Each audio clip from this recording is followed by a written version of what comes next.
I grew up in an African home, and if you know anything about Africans and Asians, is that our parents typically point us towards careers that they see people have succeeded in, and they know their children can have some form of stability in the future. When I started, there was no visibility that this is an option or it's possible to have this career. I went on interview once, and I was asked the question of when I wanted to get married. At the time that interview was going on, I did not realize that that question was profiling me, because they were thinking if I get married, start having children, my productivity was going to drop, and that wasn't going to be good for business. It was after I left that room, I started thinking, you had asked me so many other technical questions. Why were you asking me when I was thinking of getting married? And that question was followed up immediately with when I was thinking of getting married and having children. When I was a firewall engineer and I was due to go and install a firewall, and they were communicating with me, but I don't think it ever occurred to them that I was a female. So when I arrived to site with this firewall, the guy was so shocked. He looked around and he was like trying to figure out where's the engineer. And eventually he just asked me, he was like, excuse me, where's the engineer? And I was like, I'm her. I love it. Cyber Girls again was birthed out of the fact that I needed to see more women in the room, and I didn't want hand-downs. Someone had to lay the egg and then make the chick out of the egg. So that had to be me. Hey everyone, welcome back to Cybersecurity Uncomplicated with Cyber Queen. So today I am super thrilled and I'm so excited to welcome really an extraordinary guest who truly embodies the name Confidence. And actually, yes, that is her real name.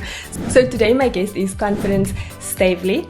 She is a multi-award-winning cybersecurity leader. She's an international speaker, a best-selling author on Amazon for API security for white hat hackers, and she really is just a true force in the global cybersecurity community. So Confidence has over a decade of experience in helping organizations navigate complex cybersecurity challenges, and she does this while also making it simple for the everyday person to understand, which is really fascinating and super enabling to the cybersecurity industry. So beyond her professional achievements as well, Confidence is the founder of the CyberSafe Foundation, where she's making a massive impact through the Cyber Girls Fellowship, which is Africa's largest cybersecurity training and mentorship program for women. So her work has truly empowered countless of individuals to create that ripple effect of change in the cybersecurity industry. And then on top of that, her leadership, bear with me here, this is a big one. So on top of that, her leadership has really earned her global recognition, being named in so many, she's gotten so many awards. I'll name a few here.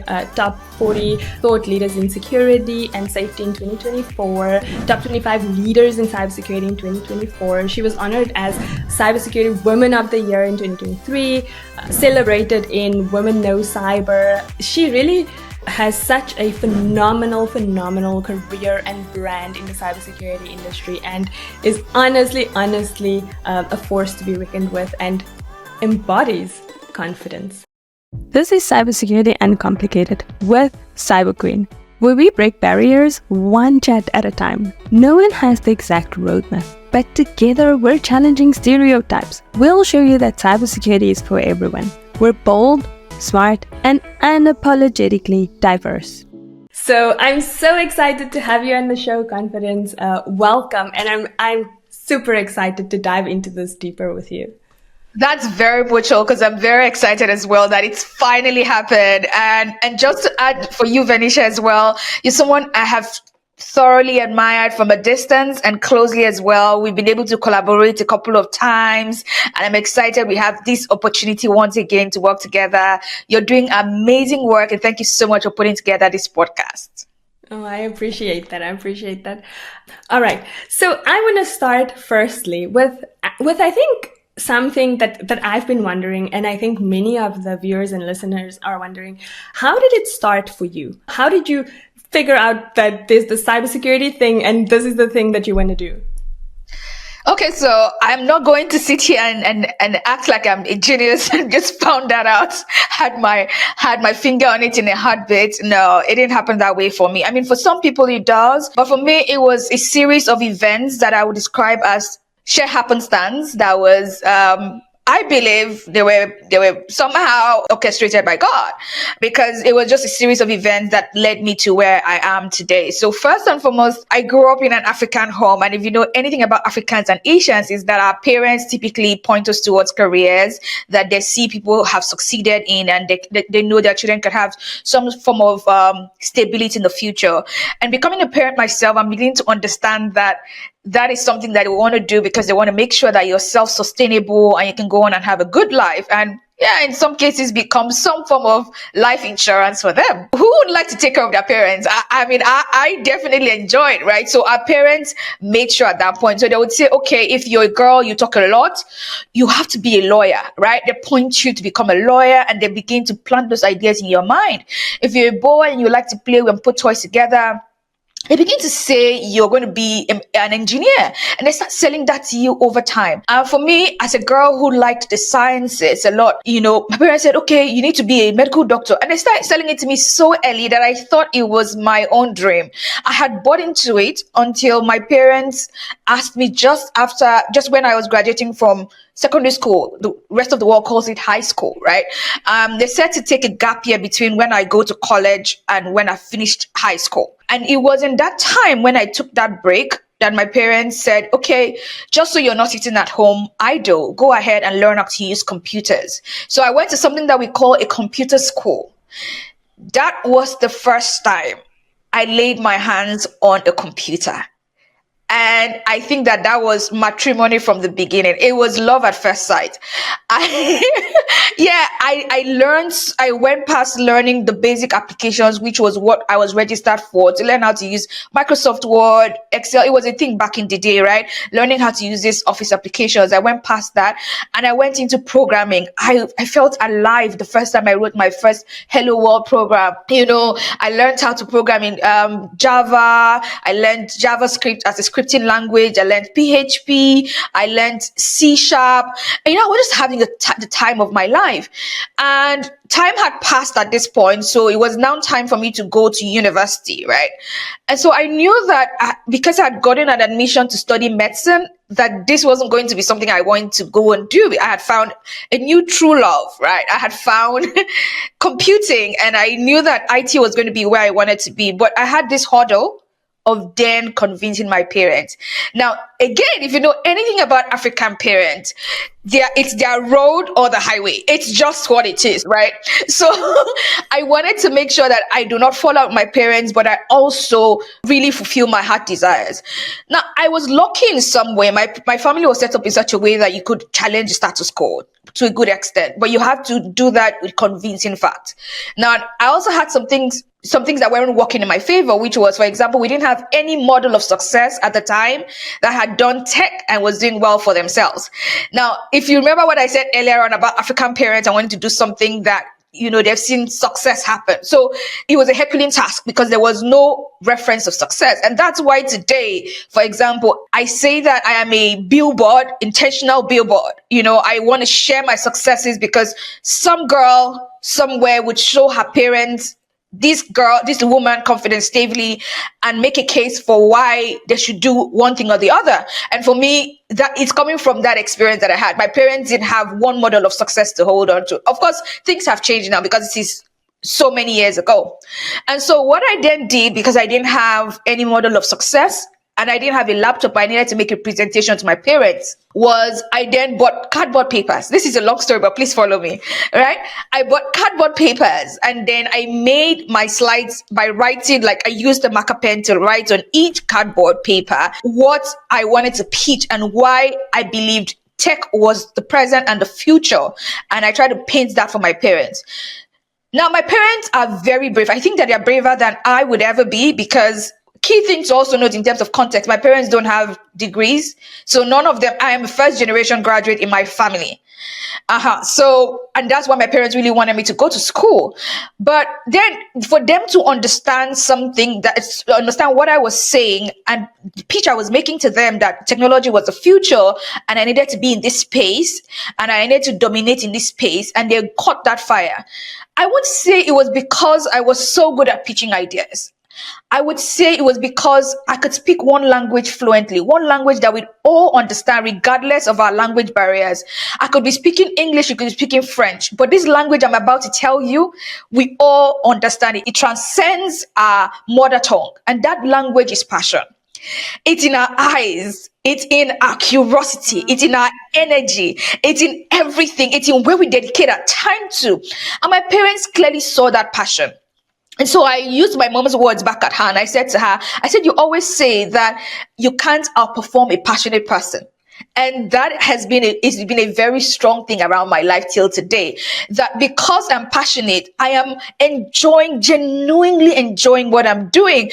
My soul is set on fire. My bones, there's fire in my bones, so much so that I want to keep exploring and finding next level to everything, such that I would just be excellent by default. I'm not even trying, right? And so that was what I sold to my parents. They saw it and knew they needed to let this girl go. So I turned out my admission to study medicine, went on to do an advanced diploma in software engineering, got a scholarship to do a first degree in IT and business information systems, and then got a scholarship again to do a master's in IT management. It was during my master's that I took an elective called cryptography that led me down the rabbit hole of information security. So my lecturer at the time became my mentor, and from there on I got my first role, and like they say, it's been the rest has just been history. It's just been a beautiful journey of exploring that passion, finding new levels of it, setting more girls and women on fire, just like I got that fire by just exposure. And I want to end that story by saying this, that I found that a lot of girls like me just need that first exposure. If I never gotten exposures to computers, I would never have known I loved it, and I would never have found that niche within it that I love so much today. And I can't think of anything else other than that. So girls need that initial exposure. And unfortunately, the data really shows that girls are really disadvantaged in terms of access to devices, access to the education, access to a lot of things, and as well as my own experience where I had agency to then choose what to do going forward. Yeah. Wow. I will be honest with you. When you were talking, your passion, like, it radiates, and I got goosebumps. It was like, your story is so different and phenomenal, and part of what really, really inspires me about you. And also, I would say you come from a place much like myself, like in Africa or in an African country. This is so unusual. Like, it's so unusual. It's so non-traditional. Maybe now it's become more common and it's become more of a norm, because there's more visibility of, this as an option of a career. But even when I started, there was no visibility that this is an option or it's possible to have this career. It was, you speak about girls being a lawyer. That was literally like, that is my second option for a career, because those were the options. But what was it then like for you to become this computer person and like eventually become a security person in a landscape like in Nigeria? How did you excel in the way that you do, coming from the space that you come from? For me, it was a mix of experiences. I had, by sheer luck, this lecturer in the university. And just to give some good context, I had both my degrees outside of Nigeria. So in some way, that set me up for some sort of success, because at the time when I got these degrees, it was a big deal it was perceived as better quality if you studied outside of Nigeria. I don't totally agree with it, but again, those were the realities. So it sort of set me up in a good way. I also came out with very top grades. I had a first class in my bachelor's and I got a distinction in my master's. So it really just set me up. And that's what I also say. I argue a lot around good grades. I don't talk about it online, but offline, I tell people, just set yourself up, increase the odds to be unfairly advantaged. And that's what I do with almost everything I do, right? And just being excellence, great is one way you can actually show without anything that you're excellent, right? Without getting into the room. And so I did that. I also got the mentorship of my lecturer at the time. Somehow my defense project for my master's was challenging, and we built a bond around that. And he just kept mentoring me from just my master's. He was able to help me get some off the records work experience that helped me when I got back home. So when I got back home, I was then able to access my first opportunity as an application security analyst with a startup company. And from there on, because I already sort of had some form of informal experience doing those things, I was then able to do well in interview, ace it, and also deliver well on the job.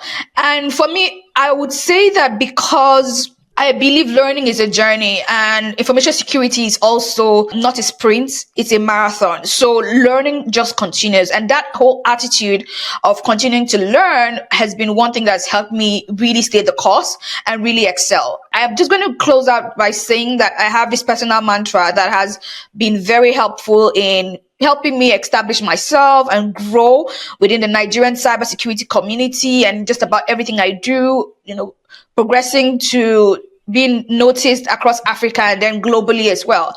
And it's a very simple nursery rhyme. It goes thus: good, better, best. I will never rest until my good is better and my better best.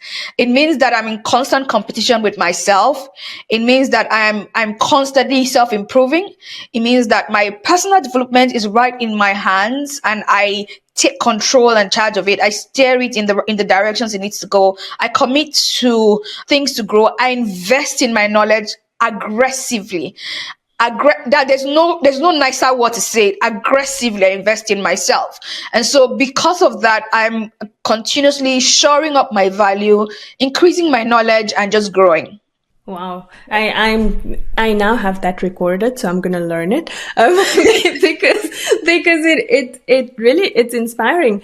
So then, I mean, I'm so fascinated by this, because now I want to know. So I mean, it definitely looks like you were always on this path to set yourself up like for more than what you were doing at any given point. You were like if this is what I'm going to be like multiple better than this, right? So where did the point come where you realized that being a professional is good, but I want to build a brand, and I want to be a brand, and I want to be a billboard for cybersecurity, like you said earlier, for other girls to see and to be able to go on this journey? To be honest, Venetia, I don't have a point where I can point to. Like, I don't have a pivotal moment to point to. But there are a couple of things I would say cumulatively could be described as pivotal moments, right? I would have conversations with people. And again, to give you a bit of context, because of how early I started my career, I got used to, when I mean as how early I started tech. So tech wasn't something I transitioned into. The story I've just shared with you means that I have been in tech almost all my adult life. That's what it means, because the first time I touched a computer, I was just below the age of 18, right? So it's the whole of my adult life. And so I didn't realize that there was something, I didn't immediately recognize that I was a minority in terms of gender in many of the rooms I was in, because I'd gotten so comfortable with being around men. Till today, I've had the best experiences with men, right? Like, both men and women, I've had great experiences. So I didn't feel it at first until certain things started happening. So two key things happened. One was I went on interview once, and I was asked the question of when I wanted to get married.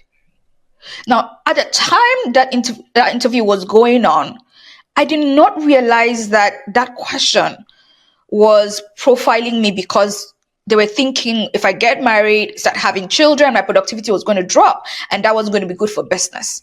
It was after I left that room, I started thinking, you had asked me so many other technical questions. Why were you asking me when I was thinking of getting married? And that question was followed up immediately with when I was thinking of getting married and having children. So yes, Venetia, I was asked that question in an interview. It's crazy today to think about it. And it's a woman who asked me that question. Wow. So I then realized what was happening. It's possible I wouldn't have gotten that job if I had said I was getting married anytime soon. And I answered the question honestly because at the time I wasn't dating. So I said I didn't know when I was going to get married, right? So that was one incident that pulled me out and really just made me retrospect. I found out that I was growing up and just getting on in my career. I'd been in positions where if everyone around me was a man, I mean, I had this group of friends where we would court till very late and we would sleep in their house. I was the only woman. And I think about it today and it scares the hell out of me. I could just have been raped, I could have been raped if I was in the wrong hands. And I knew that I wanted to create community for women to be safe because I was just lucky. That's what happened. I was lucky to be in the right set of people. A lot of things could have happened to me because I was chasing this passion of mine and it was largely male dominated, right? I had another incident where I was speaking to a couple of people. Why don't you have women in your team? And they said, oh, we couldn't find women to hire. And it was a very genuine thing to say. And so I thought to myself, this is a chick and egg situation. Right? You cannot give women opportunities to be in roles because they are women. No one wants to be hired because of their gender. No. We all want to be hired because we qualify and the best for that particular role. So how then do I make that happen? I would make that happen first by attracting more women to become interested. And when they see more of other women, like you said, visibility, they're able to imagine themselves being there. While mine was sheer happenstance to have all of these things happen to me and come together in a way that brings me here, I could accelerate that process or catalyze that process for other people. And that was also one of it for me. So having that conversation with people struggling to hire other people and genuinely not discriminating against women, but then having these issues with finding talents that happen to be women. That's how I like to put it. Talent that happens to be a woman. So they had that challenge doing that. And so for me, it was a couple of these things. It was also going through some other things I can't say on camera, right? That I knew that we needed to do something. We needed to make more women visible. And there was no better way to start that but to start that with me. Whatever change you want to make happen has to start with you. And that's an understanding that I thoroughly have. So I wanted to see that change. There was another incident too, where, and it's not one, this one I'm going to share, it's happened repeatedly, where people assumed I was going to be a man because I was, they were communicating via email and they would call me Mr. They would say my maiden name at the time. I wasn't married. They would say Mr. This. And they were assuming that Confidence was a Mr. until they'll come on. And I stopped correcting people. So I'll come on a call or something. Or I'll go to the client space and then you could tell two key things. They were surprised that Mr. was a woman. And then two, you could see their faces flush like, oh, you sent me a woman. So I clearly also saw that competence was not synonymous with being a woman. And it would be after they would have their first experience of me, they'd be like, okay, and then I changed stuff. So I stopped fighting the system. For me, it was then being able to build something else that represents competence and showcasing and making that a culture. Because the culture of not equating competence to a woman in tech is a culture. So there can be a counterculture as well where women prove themselves, and over time are then synonymous to competence. Your story has resonated at so many points here because it's 100% what you're saying. And I thought maybe it was only in the place where I lived, maybe it was only in South Africa where these were the experiences. But I mean, so much of what you've said, like in the beginning, I too started with building computers. When I was still in high school, I was working on the production line of building computers. And for me, that was the norm. It was the norm being like a girl and then there's 20 guys on the production line and they are building and for me that was normal. Like all the friends that I had in the workplace were men, and it was the best experiences. Like some of my biggest career mentors have been male, and kudos to them, to be there and to be kind of advocating for skilled, talented women in the workforce.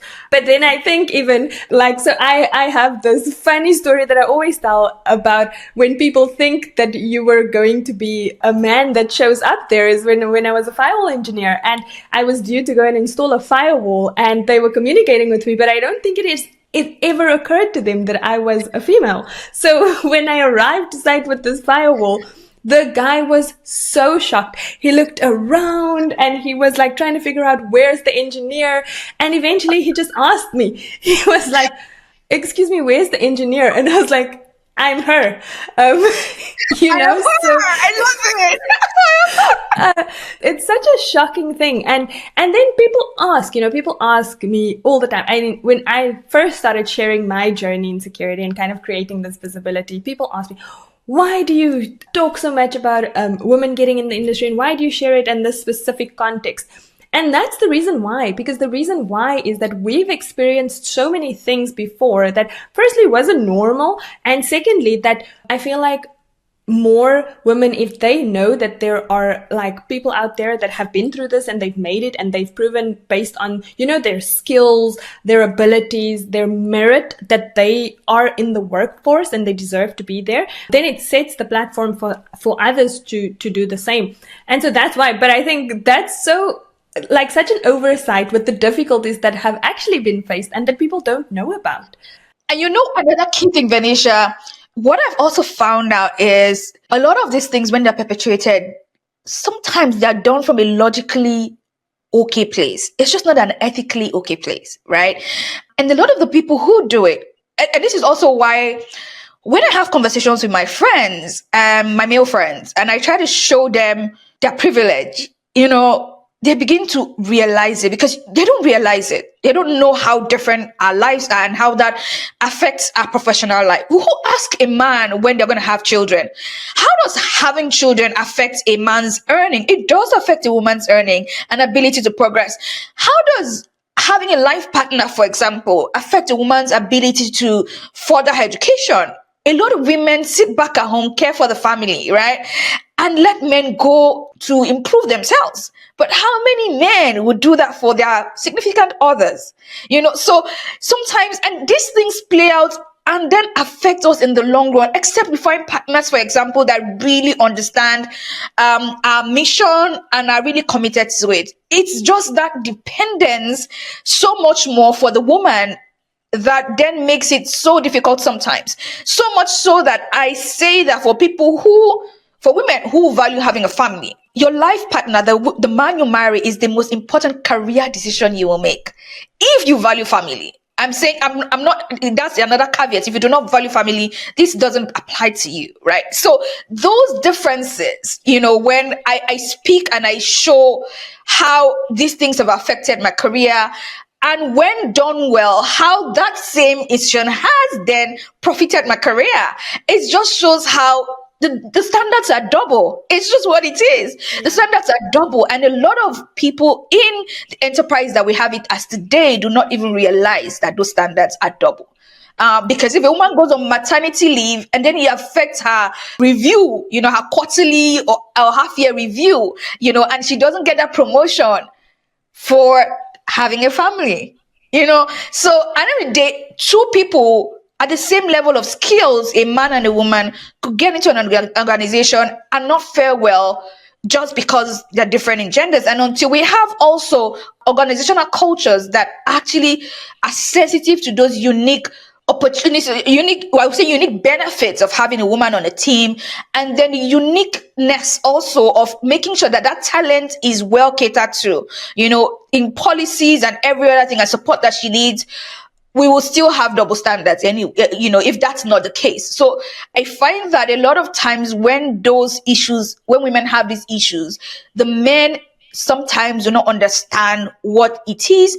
They also do not understand why we need support and why these things actually impact our careers, especially in male-dominated fields. Yeah, and I mean sometimes it's even the unconscious stuff, right? So the intent is good, but the bias is it's subconscious. It's an unconscious bias. So it's not even it's intended to be that way, but it simply is, and that's the experience. But then I want to ask, do you think it's changing, and do you think it's changing fast enough? I think it's changing, but it's not changing fast enough. I would say it's not changing fast enough because, again, we're seeing some things happen even this year that I won't go back on, but you see what's happening with how, for example, DEI is being equated to not being qualified enough. Yes. It's been equated as some quota system. It's been equated to being given an opportunity that you do not deserve. And when I speak about DI, it's on gender lens strongly. And in the context of speaking about in gender lens and race lens. So you find a black woman in a space and she makes a mistake, assuming she makes a mistake. That mistake is multiplied in terms of how it's perceived and how it's taken, and people shout her down. That same mistake is made by a man, and it's not the past credentials are not questioned. If they're questioned, it's not questioned as much as if that mistake was made by a woman. How far along the line it affects that person's career is also different. Men can dust up, come back up, and like nothing happened. But then we see very clearly how I think I saw a new abbreviation for DI that was really shocking. And then we've had this rhetoric now flying around the place. So I think that even if we have made some progress between 2024 and 2025, we're seeing that rollback where we're seeing that rollback. So that rollback, I find it very scary because the gains we have made is showing that this person is a woman. Yes, she's not going to deny her identity, but she happens to be a woman. She's first and foremost a talented, value-packed human, just like anyone could be. The color of her skin happens to be brown or black. Her hair happens to curl, but she is value-packed. She's knowledgeable. She is skilled. And she should be given and accorded respect accordingly.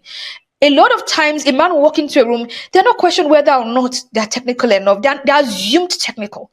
But women are not given that same grace. So we have made some progress because we're beginning to accept. It's not a cool thing to have women in the same space, but the respect that needs to go with it, we need to get better at it. The knee-jerk reaction of questioning whether somebody that looks different from you as a minority is qualified enough needs to end. We need to assess both people, give the same grace we would give just about anyone else to people that are minorities, especially women. We need to give women respect. They shouldn't be talked over in meetings. They should be accorded the respect that they need for their roles. They should be accorded the collaboration required for them to do their jobs. When women are, for example, strong and firm on what they want, or they're asking for, they're looked at as difficult. A man is looked at as that's normal. So the same things we can say, right? A man will say the same thing, a woman will say the same thing, and the woman will be called bitchy or some other very bad word, right? But then a man is, it's okay, he's being firm. You see the positivity in where the two things are. So it's lopsided. We need to make sure that we are leveling that out because, like you said, unconscious biases exist. And when they exist, they show up in the way we even receive communication. That's such valuable insight because if you think about it, if I just think about my experience as a professional in the workplace, I'm a technical professional. I'm an architect, and most of the time when I step into a meeting, even up until today, even in Europe, up until today, when I walk into a meeting, I'm the only female. But when someone else is expected to know what they're talking about, I am expected to prove that I know what I'm talking about. It's that kind of nuance. And then only once I prove that I know what I'm talking about, then it's like, oh, okay, no, she's great. And also the comment, like this one gets me a lot, is the comment around, wow, the meeting was great. And there was a lady in the meeting and she could explain it really well. There was a And I'm like, but if there was a guy in the meeting and he could explain well, would it have been so fascinating? So I'm like, okay, like, cool. But yeah, it's a super interesting topic. And I think there's so much depth to it that most people don't understand, and even globally, what's scary is the rollback of D&I programs, right? Like Mark Zuckerberg spoke in last week about Meta canceling the D&I program and initiatives globally. So I mean, we just speak of it from in our industry now, but I mean, even globally, it's rolling back because it's the misconception that the program is there to cater for some type of quota, like you said, where it's just like, let's bring in the right people with merit, no matter how they look or what their gender is or what the color of their skin is. Like, that's it, right? Yeah, it's interesting. But with that, now I want to talk about the birth of something very exciting here, which was the birth of Cyber Girls, right? So you started the CyberSafe Foundation, and this is a massive thing, and also something that's like, for me, like if I think of Cyber Girls and the CyberSafe Foundation, and it's very close to my heart, also having been a mentor, and always when I speak to people about this, I'm like, this is a massive initiative in Africa, and, they should definitely look into this. So can you tell us about this? How did this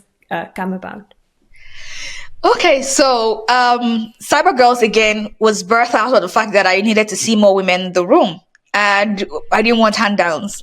I definitely didn't want the handouts. So again, someone had to lay the egg and then make the chick out of the egg. So that had to be me, because I knew that, again, there was too much chatter. We're just talking. We're not doing, so I got impatient.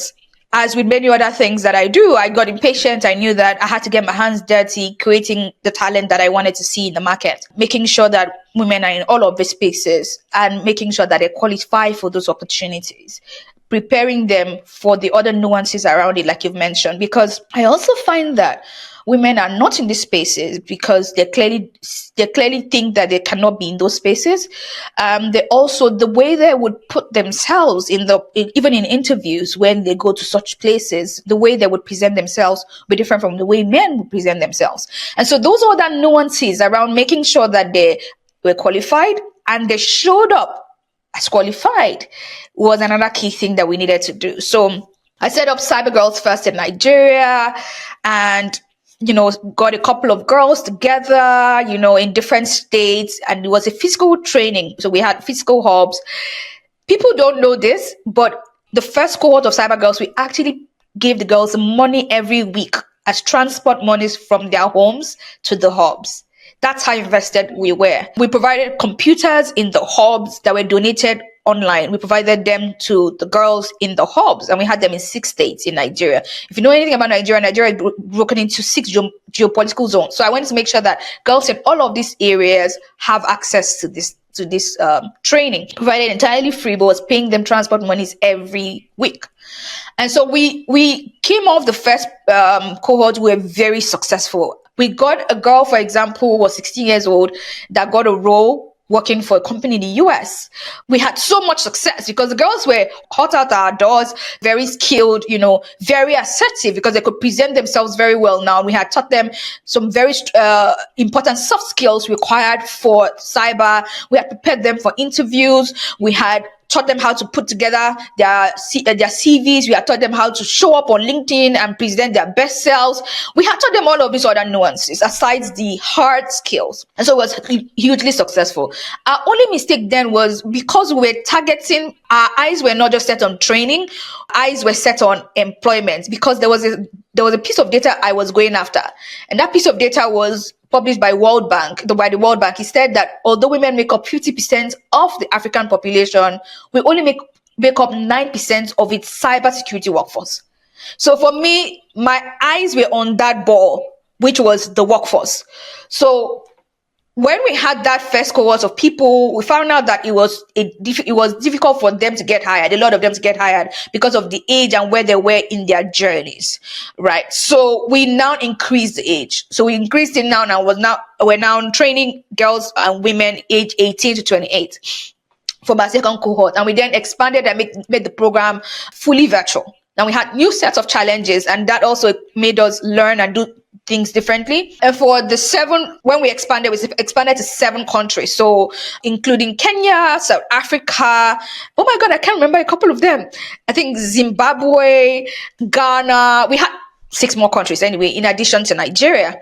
And that again was such a huge success. It was profound. Like, people were talking about how their lives were transformed, how they got jobs. I mean, we had a girl that was waiting tables at a pizza restaurant in South Africa.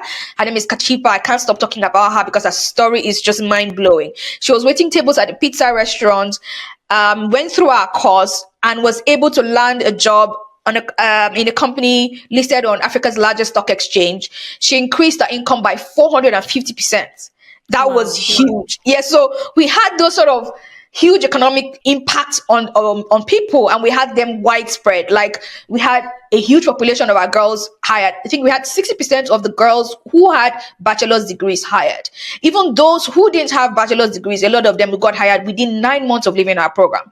So we knew that we had to scale again, right? So we then opened our doors to more countries, and then we scaled to 21 African countries.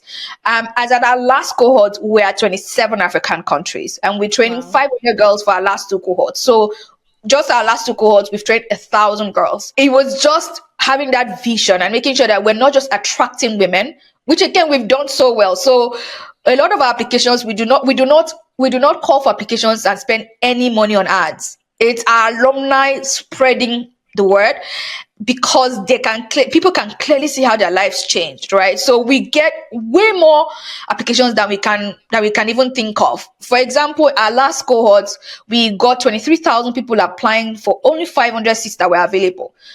And it's usually a short window. So people are, and this application I'm talking about is not just filling a form online. There are processes around it, and people stay the course. So people complete such a rigorous application and stay the course to get considered to get it. That's to tell you what we've built. And I like to describe it as the possibly Chevening scholarship of cybersecurity in Africa. It's become that sort of place that once you get in, you celebrate in advance of your life changing, because you know that you'll be exposed to the resources you need to train with. You're exposed to the community that just really sets you off on fire. You're exposed to mentors as quality as Venetia, mentors across 4 continents that are really women that are passionate, doing so well in their careers, to then help you as well progress. And all of this is for $0. Like, no, we're not paying any amount. Is cost free. Like, it's 0 cost to the participants. But then they get certifications as well, because we have global partnerships. We've done the legwork for them, really. And so that is what we've now built to the Cyber Girls Fellowship. It's been recognized by the World Bank as a model that needs to be scaled.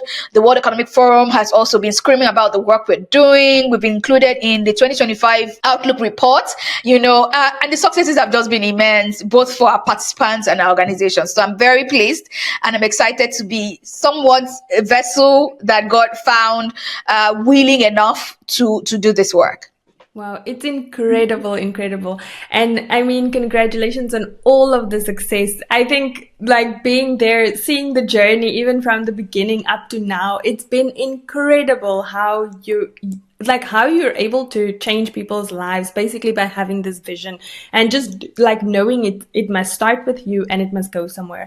I think that's phenomenal. And I think that's the difference, right? It's the difference if you are a true visionary, to actually make work of the vision, and make work of what like your purpose is and what you're meant to do. It's absolutely phenomenal. And yeah, I know some of the girls in South Africa, and specifically the story that you mentioned. She's got a phenomenal story from waitering to cybersecurity, and I think that's also the difference. It's like, for zero money, this program is so robust. There's people paying like thousands of dollars out there, and they still can't even, get them into the workforce, or they're not even equipped enough to join the workforce.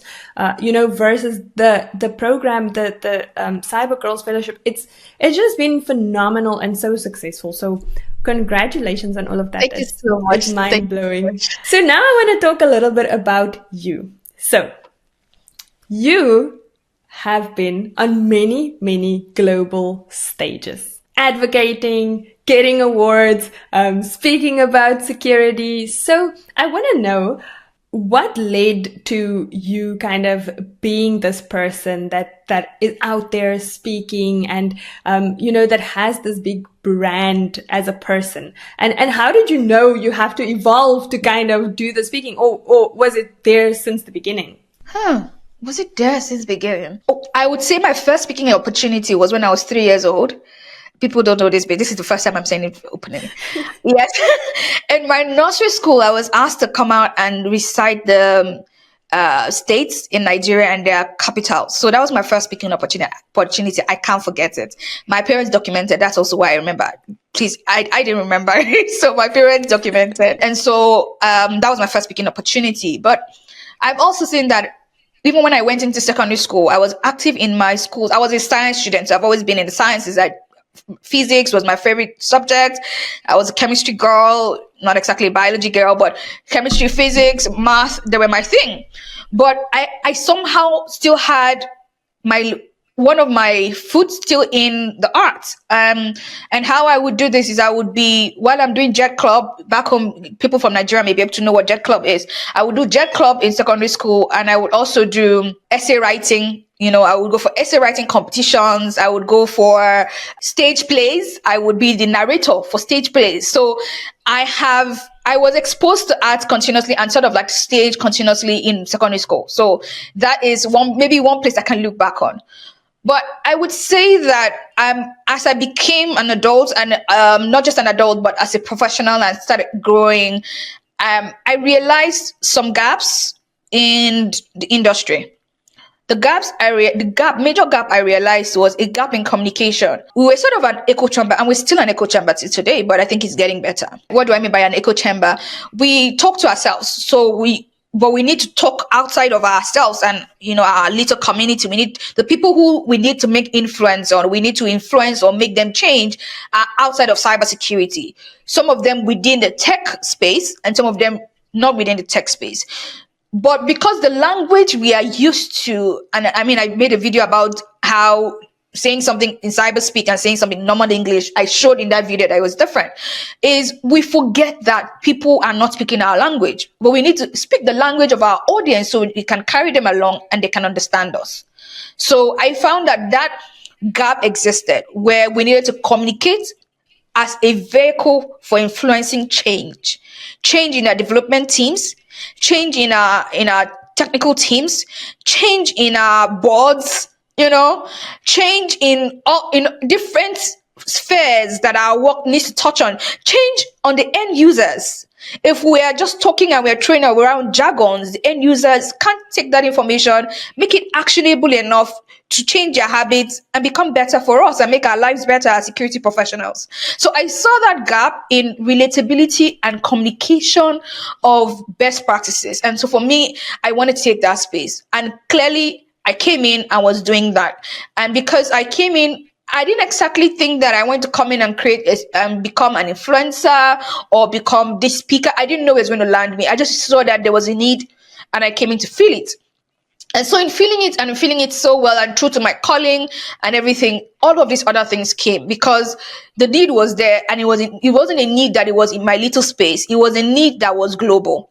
It was a need in just about everywhere that technology existed. Using LinkedIn or using all of my social media platforms, it became like I created my own. There was a table and I brought my chair, and I was asking for permission to sit, and someone said, "Oh, don't sit here." And I went ahead, created my own table.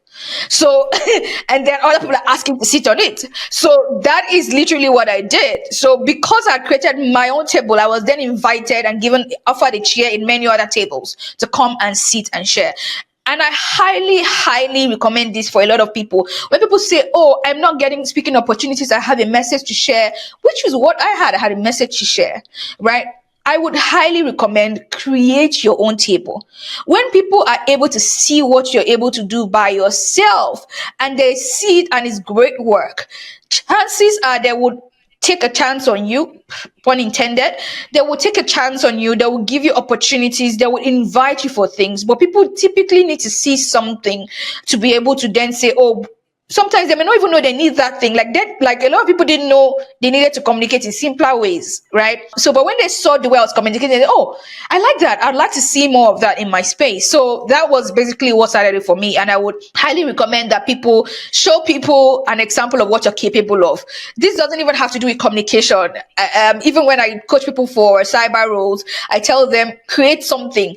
That's why we say create projects, have a GitHub repo, have something that shows a little bit, have Medium where you're documenting the things you're learning and you're doing and you're able to do. That way someone can see a product of you. So it's something that shows them what you're capable of and then be able to give you opportunities. Yeah, I fully agree with that. And I think, by the way, I love the creating your own table. That's amazing. Because I mean, you're absolutely right. If no one wants to give you a seat at their table, create your own table. And then even those people that didn't want to give you the seat, they might want to come sit at your table, So I love that. I'm also such a big advocate of the project space. And I think a lot of people don't understand that. Like, we're not saying go create a YouTube channel if you're not comfortable with that or whatever. Like, play in your space, write if you have to write, do labs and document those things if you have to. But these days, more than what we had in the beginning of this journey, is you have kind of the option to have this online portfolio and almost like an online out there resume of who you are and what you're capable of as a professional. And so more and more people should use that, because that's really how you showcase what you can do and how people will start giving you opportunities. Absolutely. I saw a tweet yesterday from someone I don't exactly agree with all the time. He's the richest man on earth today. He said something about, we don't care where we don't care where you schooled. We don't care what degree you have or what big tech you've worked with. If you want to work in XYZ place with us and build something amazing, just show us your code. That is where we're headed. We're headed in an economy that is exclusively skills based. You know how to do this, you prove that you can do it by doing smaller versions of it and having miniature stuff out of it, having something to show, and then people would listen to you. That would become your CV, not necessarily putting words together. Yeah, agreed. Of the speaking engagements, do you have one that was kind of the most nerve-wracking or maybe the most daunting one for you versus your favorite one that you've ever done? The most daunting one for me was actually Google, speaking at Google. When my agent booked me and said, we're going to be speaking at Google's HQ. It wasn't like it was Google's HQ that I was going to go and speak at. And I was going to be keynoting and I was going to be opening. So opening keynote is very symbolic. It sets the tone for the whole day. It has to be someone that is very knowledgeable. And so I was like, okay, I'm going to go kill this.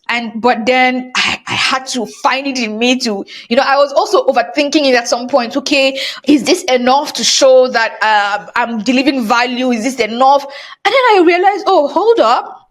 They know what they saw and why they came for me, right? So I don't need to try too much. And what was helpful was weeks before I went on stage, we had a call, and I think that call, well, they already booked, they already booked me, but I think the call was more like, let's see, what she wants to talk about. Let's see if she has something that will interest us. So they didn't give me a topic. They asked me to come on the call and tell me what they want to achieve, and then I would tell them the topic. So they told me what the audience was like, and so what would you like to talk about that is going to help us achieve XYZ? And I just told them I want to speak about trust. And then I could feel like they're nodding when I was speaking, like they were nodding as though their heads were going to fall off their necks. They were very, they looked like they were very, really taken in by what I was saying, and that gave me a lot of confidence as well. And I went in, really prepared my presentation, went in and just delivered my presentation so well. So that was nerve-wracking because it was Google. It was Google. And then the one I also enjoyed speaking at Google, by the way. They were absolutely fantastic with me. They were great. And the audience was very interactive. So I enjoyed that. For the one I enjoyed the most, it's difficult to tell. But I think I spoke at the World Economic Forum toward the end of last year, and I really enjoyed that one. I think I enjoyed it more because it was seniors and peers as well in the room, and then it was just super interactive. It was super interactive, and I love it when I'm speaking and the audience really is really flowing with me. So yeah, That was maybe my most enjoyable one. Amazing, amazing. And Google, I remember seeing that one on your Instagram, and I was yeah. That is that's a hectic one. It is. But yeah, you kill it. You always kill it. What would you tell your younger self today? If you could give your younger self a piece of advice, what would it be? My younger self, I think I would tell her to take her name as a prophecy. I think that's what I would tell her. Let me tell you why I have to say that, because my name, unlike the way people translate it to be, my name is saying a couple of things, and the backstory is what's going to tell you what's saying. I wasn't supposed to be my parents' first child. My parents lost a child before me. Again, infant mortality issues in Africa. And my parents also lost the child after me. So my parents lost 2 children. And confidence was more an assertion to God from my mother and my father that I wasn't going to die, that I was going to live. It wasn't an assertion of trust in self, that it has now, quote unquote, become an expression of the name. I'm beginning to understand the name also sets me up to behave in a certain way, but that wasn't the intention. The intention was this girl is going to survive. And to tell you a bit of my birth story, I wasn't born in a hospital. My mom was heavily pregnant, went to our rural village, and she was supposed to go to the semi-urban hospital the semi-urban city close to my rural community to give birth to me, right? But she would live in the rural community. What happened was, a day before she went into labor, a tree had caught and fallen on the road because it rained so heavily. So this very huge tree fell on the road and blocked the only entrance and exits into the village where my mom was in at the time she was heavily pregnant. So the day that tree fell was when she went into labor. And when she went into labor, it was late at night. That tree was there. There was no way they could take her out. So she then stayed by herself in her little mud room. And she had a sister in the next mud room, again, close to her. Right? I bet I say mud house. Like, basically, it wasn't made with concrete. It was made with mud. Right? That's how rural this was. So I just give you a background of where I'm coming from. So that's why none of my ancestors would recognize me today. None. They couldn't have seen me coming. None. Wow. And my mom went into labor overnight. But they're waiting for her to dilate fully. If you're a woman, you'll be able to understand what I'm saying. They're waiting for her cervix to dilate fully so I could arrive. But they knew there's no way they could take me to the hospital. They should take her to the hospital. So when she knew she was fully dilated, she called out to her sister, went to her sister's hut. There was no kerosene even in the lantern. There was no electricity. There was no kerosene even in the lantern.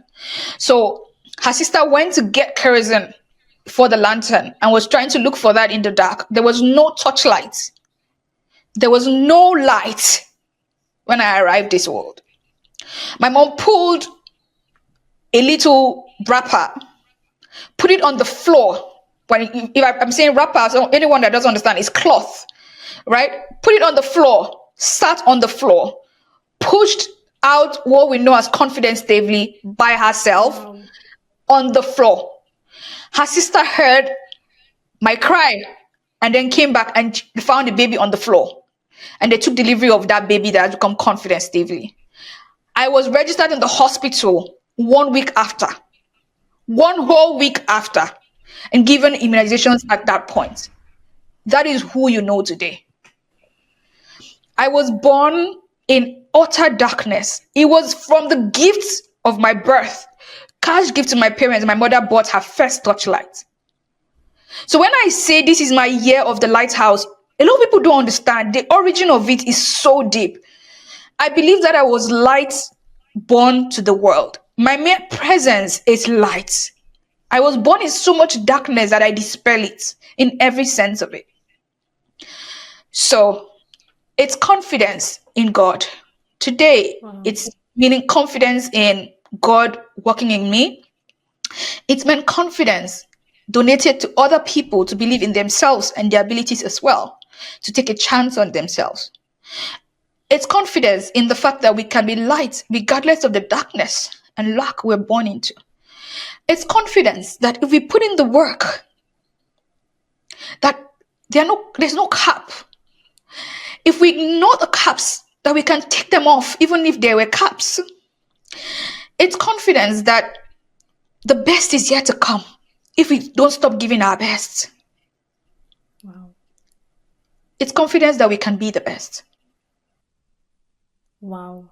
I have goosebumps, and you have me like choking here, because I'm like, it speaks to the fact that your story is so incredible, and it speaks to the fact that equity really, everyone doesn't start with the same level of equity in life. But somehow, those of us who make the decision to elevate and to go beyond and to live for humanity, and especially like in your case, I love what you're saying with bringing the light, because you were born in so much darkness, and for you, it's about bringing the light, and you truly love that, like changing people's lives, giving people opportunity. It's absolutely incredible what you have done and who Confidence is today with the story and the background and the history, and with how hard you've worked. Really kudos to you. I'm in awe, and you leave me with no words. I think you're incredible, and I think you're definitely a force and a light in the security industry, and I mean, well deserved, right? I think you're respected globally, and well deserved. So, thank you so much. Thank you. So I'll ask you one last question to close us out here. I want to ask, what's next for Confidence in the near to longer term future? Yeah.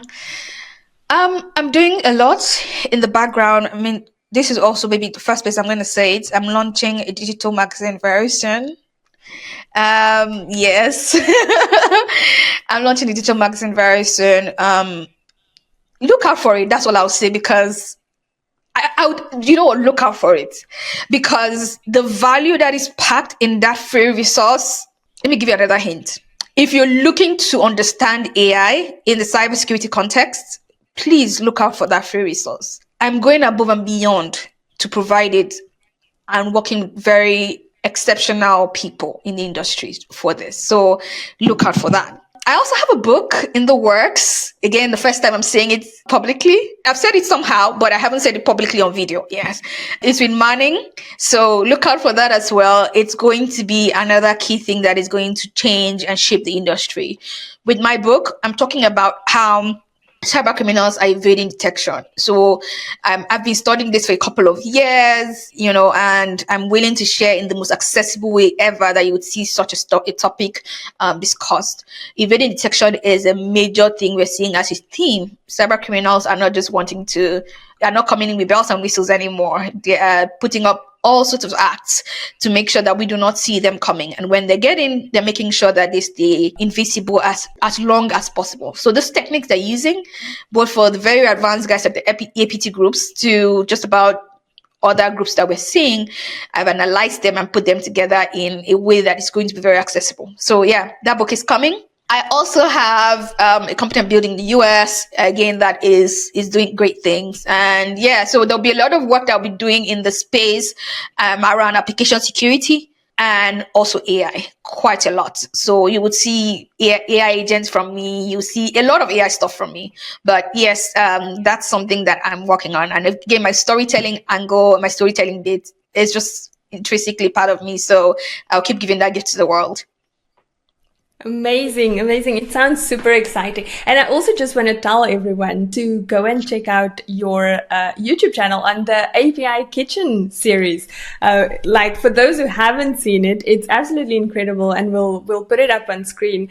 But it's incredible. Even if you're not into kind of AppSec or API security stuff, it's such a valuable resource, and you'll learn so much, because as always, Confidence tells the stories in very different ways, and it's very unique, and it's under, like, so that anyone can understand it. So I'm a huge fan. Oh, thank you so much. I also want to add that I started off Bypassed. So Bypassed is a newsletter on LinkedIn that I share true cybercrime stories, but storyfied. Like I'm bringing the human components into cyber stories. So you will read it. It's gripping. It feels like I mean, 100% like it comes from Hollywood, but then it is true, fully true. Just the only thing that is not true is the human side of what I'm showing, the names and everything. Those are not true, but the core story itself is true. So every Thursday at 9 a.m. West African time, I'm publishing those stories weekly. So you will just be reading stories, but what you're getting is I'm actually teaching